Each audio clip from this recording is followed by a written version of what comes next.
Hi everyone, welcome back to the channel. It's always great to see you here. Today, I have something both fun and useful for you. We're going to practice English in a way that helps you improve your listening and speaking skills at the same time.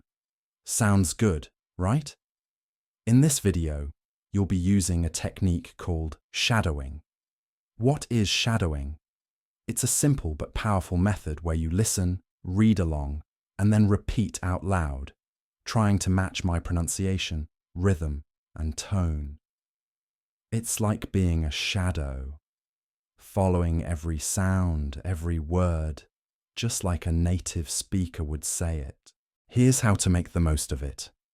First, just listen to the story. Next, watch again and read the subtitles. Finally, repeat after me, sentence by sentence. You can pause the video anytime to practice. And hey, if you enjoy learning English this way, don't forget to like this video, subscribe, and ring the bell so you never miss a new lesson. Ready to get started? Let's do this together. Let me introduce you to Sophie. She's a bright, cheerful young woman who's about to take her very first trip alone. And where is she going? Sunny California.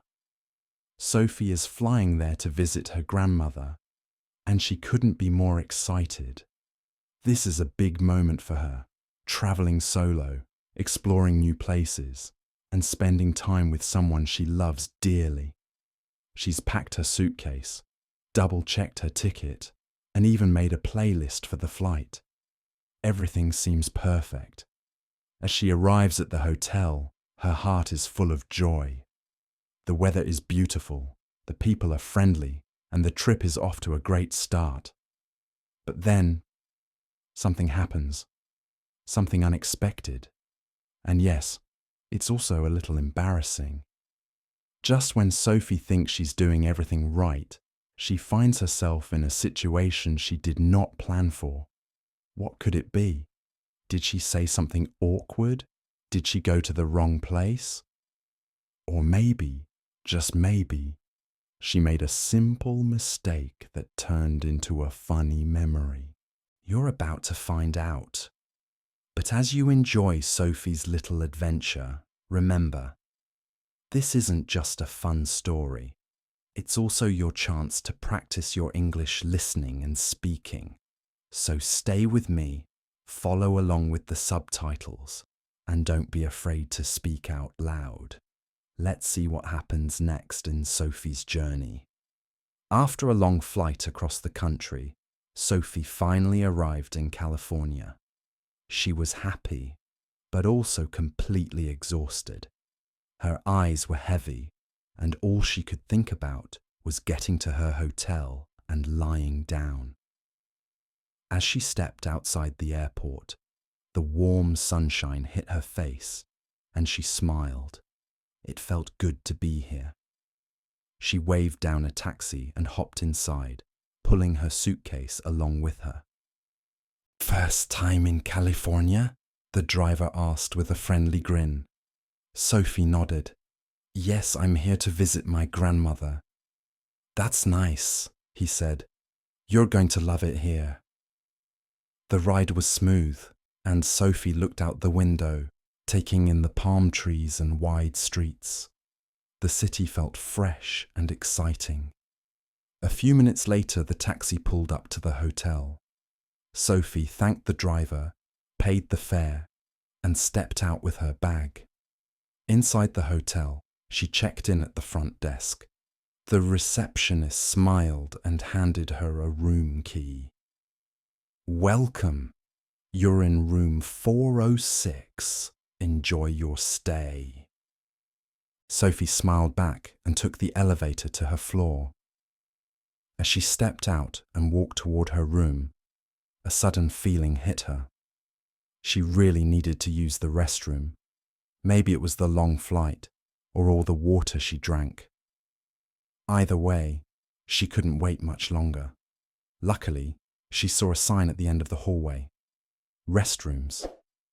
Perfect, she whispered to herself, walking quickly toward the doors. One said, men, the other said, women.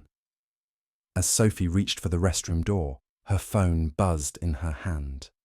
It was a message from her grandmother. Hi, sweetie, are you at the hotel? Call me when you can. Love you. Sophie smiled. Her grandma always knew just what to say to make her feel at home. But in that moment of warmth and distraction, she wasn't paying full attention. Still smiling at the message, she pushed open the restroom door and walked inside. At first, everything looked normal. White tiles, mirrors, sinks and hand dryers. It was quiet. Too quiet. Then suddenly she heard a voice behind her. Excuse me, miss. Sophie froze. That wasn't a woman's voice. She slowly turned around, and there he was. A man standing near the sink, looking just as confused as she was. For a second, no one moved. Her eyes scanned the room, and then she saw it. A big sign on the wall, men's restroom. Oh no, she whispered. Her face turned bright red. I'm so sorry, she blurted out, spinning around and rushing out the door.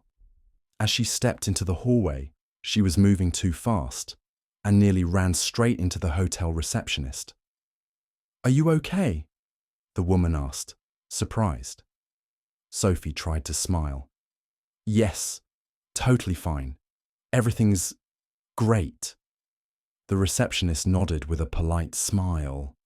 But Sophie was already walking away quickly, her heart pounding. Her hands were cold, and her face was still burning with embarrassment. I can't believe I just did that, she whispered to herself. Okay, Sophie. Breathe. Just find the right restroom this time. This time, Sophie made sure to double-check the sign. Actually, she checked it 3 times. Women's restroom. Perfect. She walked in carefully, her face still red from what had just happened. But the room was empty, and she finally felt safe. She washed her hands, looked at herself in the mirror, and let out a small laugh. That was so embarrassing, she whispered to herself, shaking her head. At least nobody else saw it. Feeling a bit better, she stepped out of the restroom and into the hallway, only to freeze. There he was, the same man from the men's restroom, standing right there. Again. He saw her and smiled kindly. Hey, don't worry. That kind of thing happens all the time, he said. Sophie wanted to melt into the floor. She gave a nervous laugh. Yeah, thanks. Then he looked down at her backpack. I think your backpack is open. Sophie's eyes widened. She quickly turned to check, and he was right. Her backpack zipper was wide open. Her phone, wallet, and hotel key were all at the edge, just one step away from falling out. Oh, wow. Thank you so much, she said, quickly zipping it up. No problem, he replied with a friendly smile. Have a good day. You too, she said softly, and started walking away, faster this time. As she turned the corner, she whispered to herself, Sophie, get it together. First the restroom, now the backpack. What next? But deep down, she was also a little thankful. That man didn't laugh at her. He didn't judge her. He just helped. And that made her feel a little less embarrassed. And a little more human. Sophie hurried toward the elevator, hoping this strange, embarrassing day was finally over. She pressed the button and waited. When the doors opened, she stepped in and let out a quiet sigh of relief. Finally, she could relax. But just as the doors were about to close, a hand stopped them. The doors slid open again, and there he was, the same man. Sophie's eyes widened. Oh no, she whispered under her breath. He stepped into the elevator, calm and casual, and stood right beside her. Neither of them said a word. The elevator began to move. The silence between them felt heavy and awkward. Sophie stared straight ahead, trying not to make eye contact. Then he pressed a button. "Fourth floor," he said with a polite smile. Sophie looked down at her keycard. Her room was on the 4th floor too. Of course, she thought, this day just keeps going. The elevator reached their floor. The doors opened. Sophie moved fast. Too fast. "Okay, bye. Have a great night," she said quickly, without looking back. He chuckled softly. "You too." Later that night, Sophie curled up on the hotel bed with her phone in hand. The room was quiet now. Her heart had finally calmed down, and she was starting to find the whole day a little funny. She smiled and tapped her grandma's name on the screen. "Hi, Grandma," Sophie said when her grandmother picked up. "Hi, sweetie. How was your first day in California?" her grandmother asked warmly. Sophie took a deep breath. "Well, it was interesting," she began, already starting to laugh. She told her everything. How she had accidentally walked into the men's restroom. How the man had caught her. How she nearly ran into the hotel receptionist. And even the awkward elevator ride. There was a short silence on the other end. Then Grandma burst into laughter. "Oh, Sophie, you really had quite the adventure today," she said between giggles. "That's one for the memory book." Sophie laughed too, feeling much better. "Grandma," she said, "I was so embarrassed. I just wasn't paying attention." Her grandmother's voice softened. "Sweetheart, we all make mistakes. What matters is what we learn from them." Sophie nodded, listening closely. "Here's the lesson," Grandma continued. "First, don't rush. Life isn't a race. When we move too fast, we stop seeing the small things, like restroom signs." Sophie chuckled. "Second, always double check. Whether it's your room number, your backpack zipper, or a door sign, it's always better to be sure. And finally," she said, "don't be too hard on yourself. Mistakes happen to everyone. They don't mean you failed, they mean you're learning." Sophie smiled. "Thanks, Grandma. You're right. I'll be more careful next time." "I know you will," Grandma replied kindly. "And hey, at least it gave you a funny story to tell." They both laughed, and Sophie felt warm inside. What started as a terrible day had turned into a memory she'd never forget, and a lesson she'd carry with her forever. Now let's take a moment to learn some useful phrases from Sophie's story, especially ones you can use when you travel. The first one is, "I reached the hotel." This is a simple and natural way to say that you arrived at the hotel, instead of saying, "I arrived at the hotel," which sounds a little more formal. Native English speakers often say, "I reached the hotel." For example, "After a long flight, I finally reached the hotel and just wanted to rest." It's short, clear, and sounds just like everyday English. The second phrase is, "I step out of the restroom." This means you're leaving or exiting the restroom. The word "step out" is used a lot in daily situations, not just for restrooms. You could say, "I step out of the restroom and almost bump into someone." It sounds casual and natural, just like how native speakers talk. Try using these phrases the next time you describe a trip or tell a story. You'll sound more fluent and confident. Now, let's move on and learn more expressions from Sophie's funny but unforgettable day. let's take a closer look at some useful vocabulary from Sophie's story. Words you'll often hear in everyday situations. First, we have restroom. In American English, people usually say restroom instead of toilet or bathroom in public places. For example, "Excuse me, where is the restroom?" It's polite, simple, and commonly used. Next is hand dryers.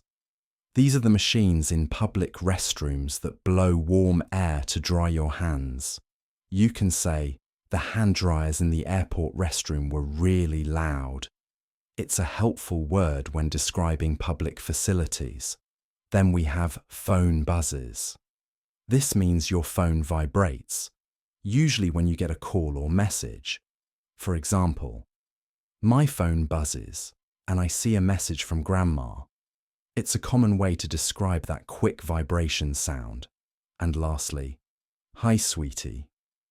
This is a warm and affectionate greeting often used by parents or grandparents. Sophie's grandma says it when texting her. It shows love and care. You can use it with someone you're close to, like, "Hi, sweetie, how was your day?" These words are simple but powerful. Try using them in your own English practice. Let's talk about some common English phrases and words related to emotions and everyday actions, just like the ones Sophie experienced in her story. First, we have take a step forward. This simply means to move one step ahead. For example, "I take a step forward, but then I hear a voice behind me." It's useful when talking about physical movement, but also in life when you're making progress. Next is I mumble. To mumble means to speak in a very quiet or unclear way, often because you're embarrassed, shy, or unsure. For instance, "I felt so embarrassed, I just mumbled, 'Yeah, thanks.'" It's a great word to describe a nervous moment. Then there's zip it up. This phrase means to close something using a zipper, like a bag or a jacket. In Sophie's story, the man reminded her to zip up her backpack. Example, "I quickly zip it up before everything falls out." Simple, useful, and practical. Now let's look at awkward. This word is perfect for describing moments that are uncomfortable or embarrassing. The elevator scene with Sophie and the man. Totally awkward. You could say, "It felt awkward standing next to him after what happened." And finally, end up. To end up means to find yourself in a situation you didn't plan for. Example, "I didn't check the sign and ended up in the men's restroom." This phrase is super common in spoken English. Try using these phrases the next time you talk about something unexpected or emotional. They'll make your English sound more natural and real. Now, it's time to practice together. This part is all about helping you remember the words and improve your pronunciation. We'll go over some of the useful phrases from Sophie's story. I'll say them first, and then you can repeat after me. Don't be shy. Speak out loud. The more you practice, the more natural your English will sound. Let's begin. I reach the hotel. I step out of the restroom. Restroom. Phone buzzes. Take a step forward. I mumble. Zip it up. Awkward. End up. Awesome job. You can pause and repeat these phrases as many times as you like. Practicing this way every day will help you build confidence, sound more natural, and remember new words longer. Keep it up. You're doing great. You've just finished listening to a fun and helpful English story with me. I hope you enjoyed Sophie's little adventure as much as I did. But don't stop here. This is just the beginning. If you want to truly improve your English listening and speaking, I highly recommend watching this video again. The more you repeat and practice, the more confident and natural you'll sound. Shadowing works best when you do it regularly. So go back, listen again, and try to copy the pronunciation, rhythm, and tone. Remember, it's not about being perfect. It's about progress, not perfection. Every time you try, you get better. Also, always keep this in mind. Making mistakes is normal. In fact, mistakes are an important part of learning. Just like Sophie made a funny mistake, we all have those moments. Don't be afraid to say something wrong. What matters is that you keep going and never give up. You're learning, and that's something to be proud of. If you enjoyed this video and found it helpful, please give it a like. It really helps the channel grow. And if you want more fun stories and English listening practice, don't forget to subscribe and hit the bell icon so you never miss a new lesson. Also, I'd love to hear from you. What was your favorite part of Sophie's story? Did you learn any new words or phrases today? Leave a comment below and let me know. And finally, thank you so much for spending your time with me today. I really enjoy helping you on your English learning journey. Keep practicing, stay positive, and remember, you are doing amazing. See you in the next video.